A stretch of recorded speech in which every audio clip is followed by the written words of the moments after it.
Habari ndugu mfuatiliaji wa channel hii, leo tunataka tutatue tatizo TikTok, yaani tunataka tutatue tatizo kwenye mtandao wa TikTok. Hebu tuenda pamoja tuweze kutatua tatizo hili ambalo linasumbua watu wengi kwenye mtandao wa TikTok. Yaani imekuwa tatizo sasa hivi, TikTok haifunguki. Sasa hebu tuenda pamoja tuweze kuifungua hiyo TikTok, au sio? Tuenda pamoja.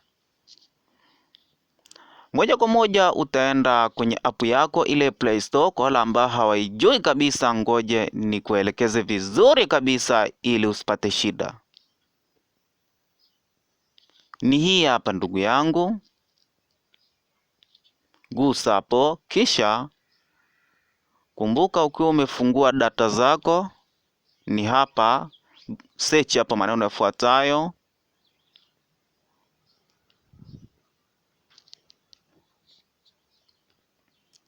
Andika kama mimi nilivyoandika hivyo hivyo, yaani hizo herufi hizo hizo, andika hivyo hivyo, kisha search. Tafuta hapa. Ukishatafuta hapo zitakuja kibao. Unaona hizo hapo zote hizo zinafungua TikTok. Sasa ngoja uchague mojawapo hapa. Ngoja tu click hii hapa. Gusa kama hii ya kwangu. Kisha itakuja kama hapa. Utagusa hapa sehemu niliponyoshea mshale iliyoandikwa install.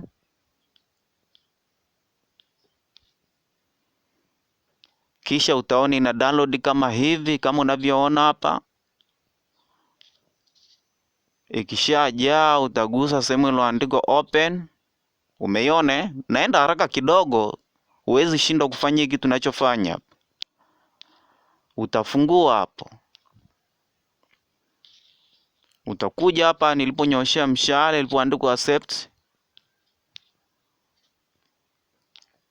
Itakuja kama hivi, utaklik hapa niliponyoshea mshale kwenye ka X hapo. Itakuja kama hivi. Kisha utachagua save hapa. Utachagua labda Marekani hapa. Kama niliponyoshea mshale utagusa hapo hapo au hapa. Itakuja kama hivi kwa kondo wa mara ya kwanza umedownload application hii. Utakuja okay.